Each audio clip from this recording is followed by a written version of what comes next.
looking at these cuttings from the Sun, it's billed as the dark side of Britain's top DJ. But actually, it's a dark side that he can live with. It's not a dark side that's going to lead to him being prosecuted for anything. Gives an impression of him as being hard but fair. You know, by all accounts, he was quite a tough character when he was running around in the clubs many years earlier.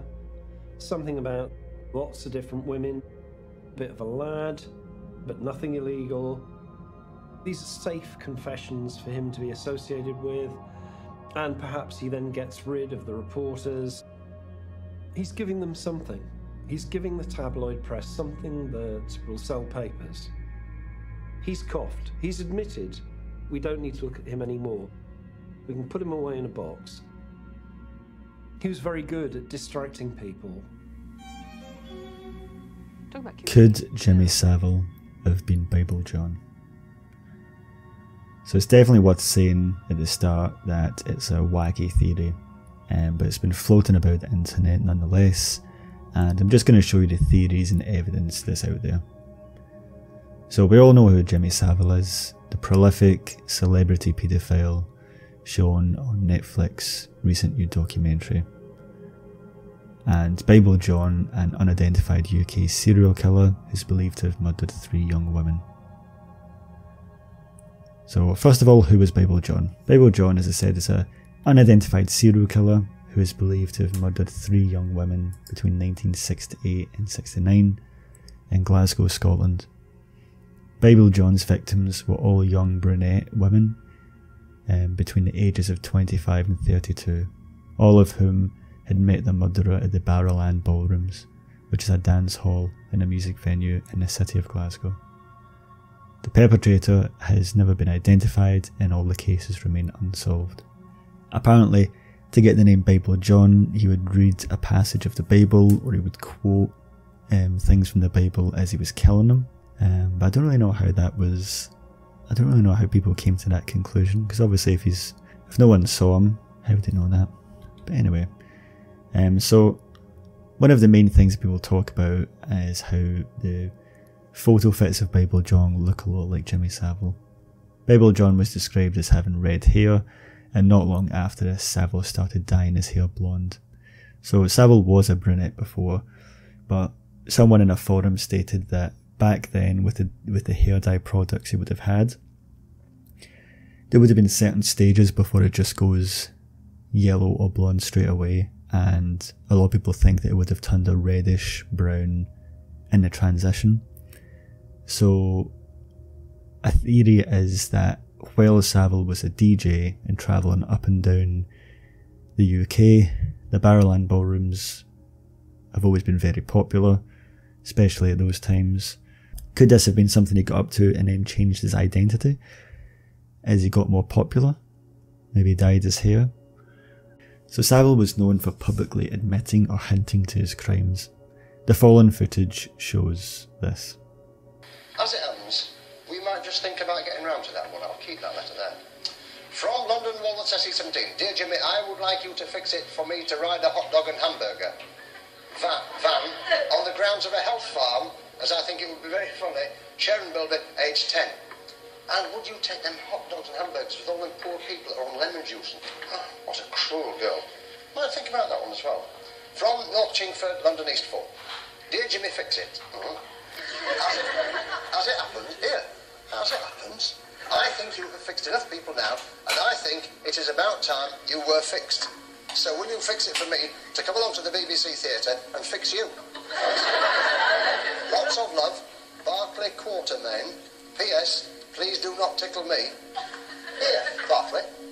I'm presuming with Barclay Quartermain that you happen to be a young man, and I'm not in the habit of tickling young men, but if you had a sister, who knows? However, we will think of that one as well.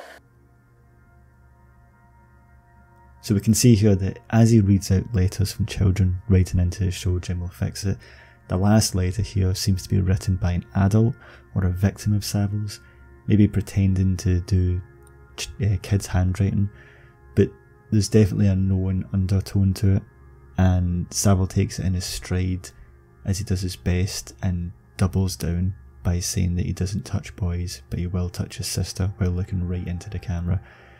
But this was a trait that he had. He did this in loads of different interviews, basically throughout his whole career. And later on in 2002, he done it with Louis Theroux. So Louis interviewed him, and in this instance they were talking about murder. He admitted murder to Louis Theroux, and seemingly convincing enough that criminologists thought it should be taken seriously, and there was a few articles released about it. He was secretly filmed also boasting about his brutal criminal past as a nightclub proprietor in Leeds, and he also had a background in wrestling as well. She had written, "Please can Jimmy Savile be considered for a knighthood?" But there was suddenly these revelations about his lifestyle, and they really were rather extraordinary. His is one of the most familiar faces in Britain. But there is another side, a dark side. It is of a ruthless, calculating Jimmy Savile. The people who work for me call me the Godfather. Nobody messes with the Godfather. He is the boss, the big man. He wants to claim, as well as the soft side, this rather macho image. They're such contrasts with each other. If anyone misbehaved in my place, they got a thick ear. I said, let him lie there. This is when somebody was being beaten up. Just make sure his eyes are closed. And they went outside and kicked his head in. They left him lying there, concussed. Well, this is quite a mile away from the popular saint image. And he himself is, as it were, bringing it to public attention.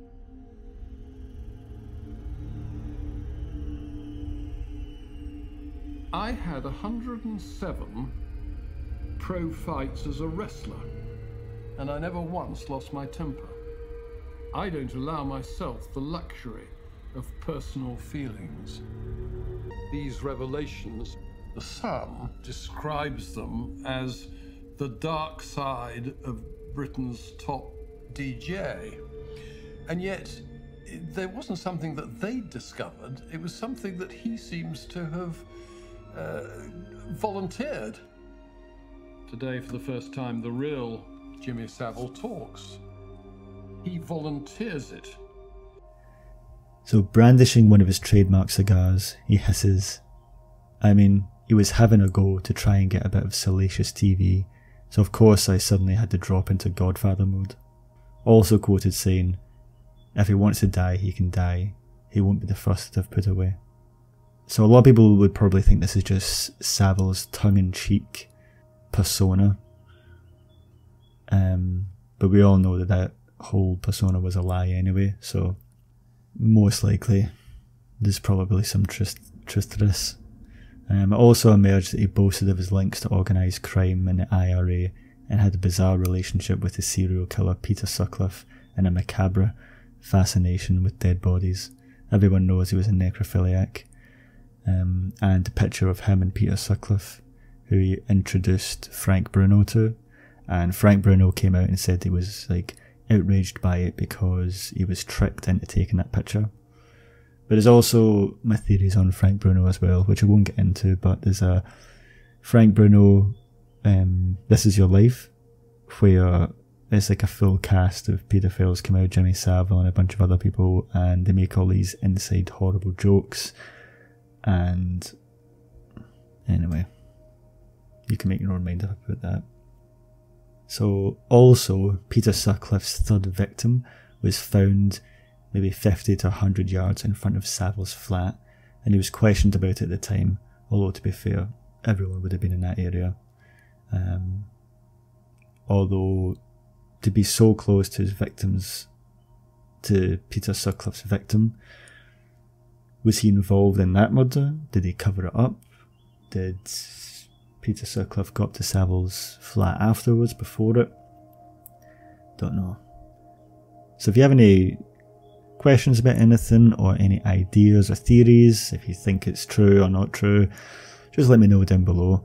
And if you have any other ideas for any film, any videos, then let us know. But thanks for watching.